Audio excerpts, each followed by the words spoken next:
guys, listen, I know that you don't intend to have affairs at work. You should definitely go and watch this guy's video. I really agree with this. This is why a lot of people have the boundary of not having friends of the opposite sex when you are in a relationship or if you are married. A lot of people think that's crazy to not have friends of the opposite sex, but it's only like how he said, it's to only stop the temptation from ever being there at all. Because if you have friends of the opposite sex and you're tempted and something happens in your relationship, then who do you turn to? Your friends, right?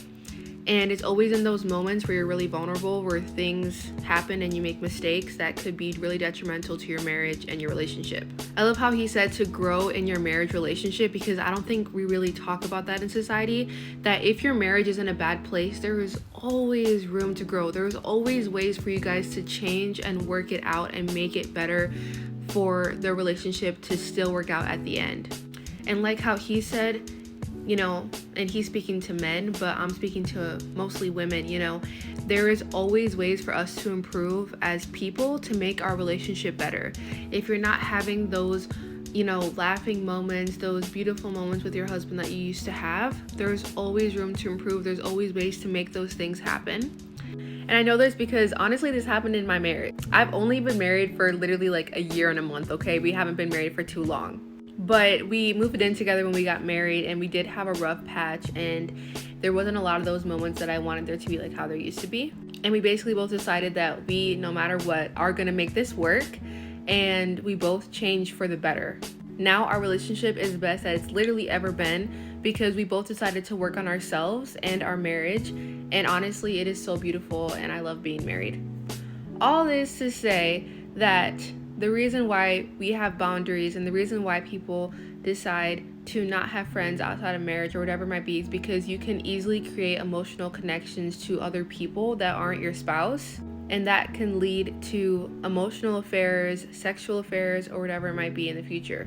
When it comes to men that I've worked with in the past, I've always kept it surface level. If they ever had things to talk about their relationship, if they ever just spoke too much about different things, I always just kept it surface level, like, okay, you should go talk to someone about that, not me be the help for their relationship. Because like I said, like how he said, that could always cause bonds that you didn't intend to be there at all.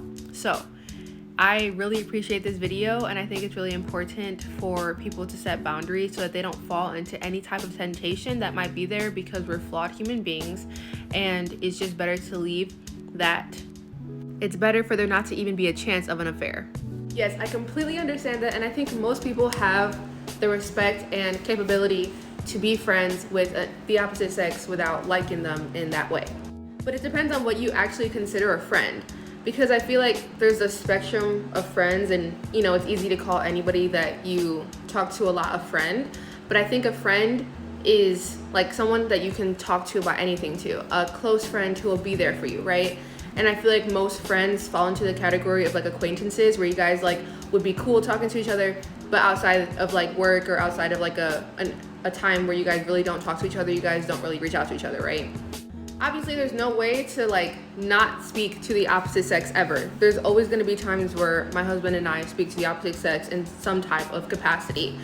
But when it comes to having an actual friend that you can lean on, cry on, stuff like that, we don't have those type of people of the opposite sex. And even if we did have friends like that, we both wouldn't fall for that other person in that way. We're married, right? We love each other and we're loyal to each other. But even having a friend like that, there is that door open of any possibility that could happen, even if you didn't expect it and didn't want it to happen in the first place. We are flawed human beings, and there is a sex appeal between men and women that comes with different things like chemistry and different things of the sort, right? And when you're in a committed covenant relationship like a marriage, and you for sure want to be together till the day you die, it's best to just not have anything like that could come close to at all messing up the marriage relationship. So basically, let's say I meet a guy at church that's really cool, and I think that my husband and him would get along. I mention my husband, I say, hey, I think you would be cool with my husband, and then they could become friends, and I could be friends through my husband but there's never really direct communication between me and that guy. Basically what I'm trying to say is we hold our relationship so high, so above everything else, that we don't want any type of chance for anything to happen, even though it'd probably be easy for us to have friends of the opposite sex too.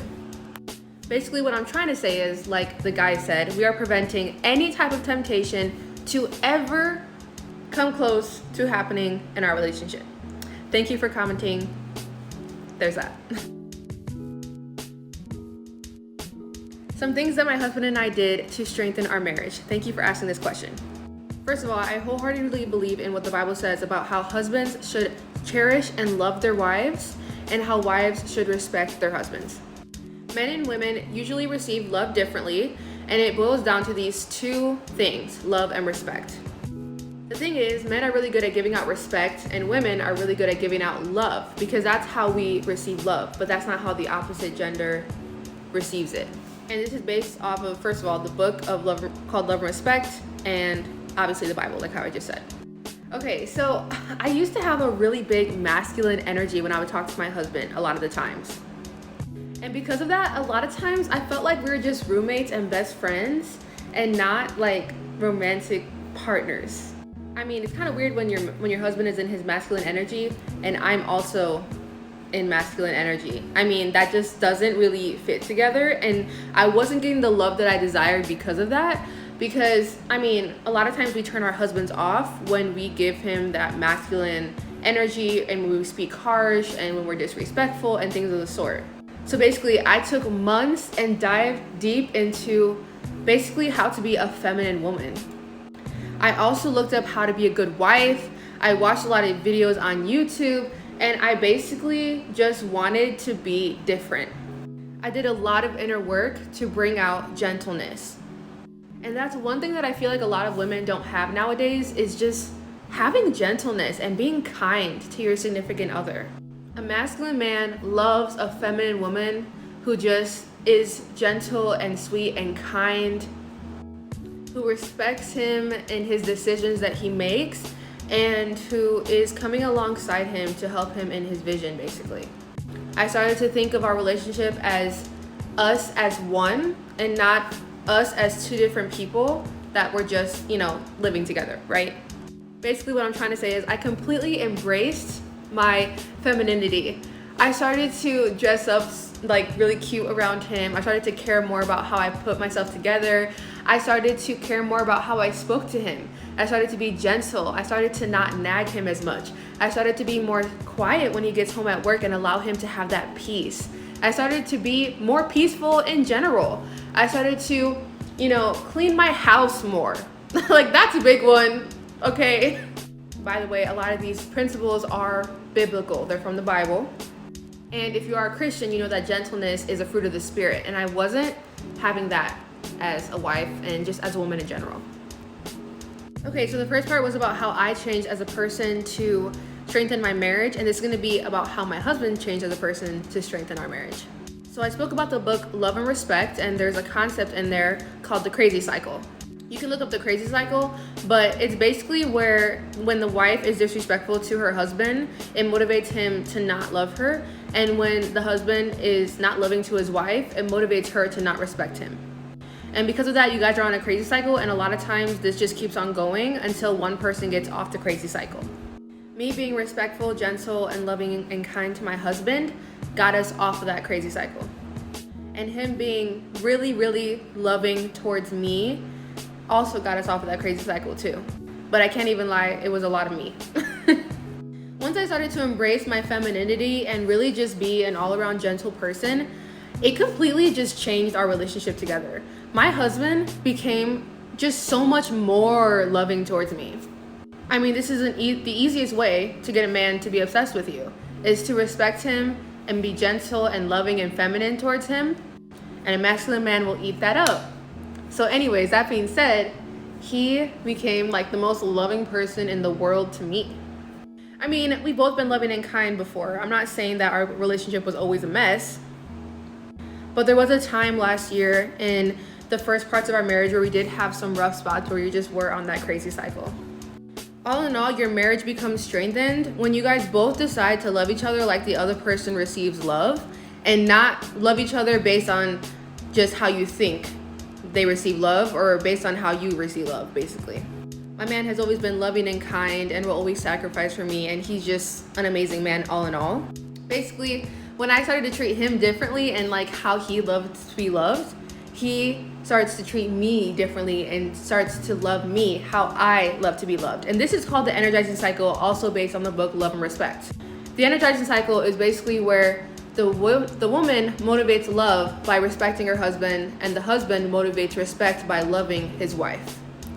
It's also based on the Bible, so there's that. That being said, our marriage is the best it's ever been. I think this concept, learning it this young in our marriage, is gonna be helping us for years and years to come. It helps our communication, it helps us get out of arguments. It is just everything, because in a moment when we're in an argument and we communicate with the other person, and I respectfully tell my husband, you know, baby, I'm sorry, that was disrespectful, I didn't really mean that. Or he lovingly tells me, hey baby, that was actually kind of mean. What I was trying to say was, if we have that communication where we're just both loving and respectful towards each other, then we can have a thriving marriage. And this energizing cycle just keeps on going for forever until someone gets off the energizing cycle onto the crazy cycle.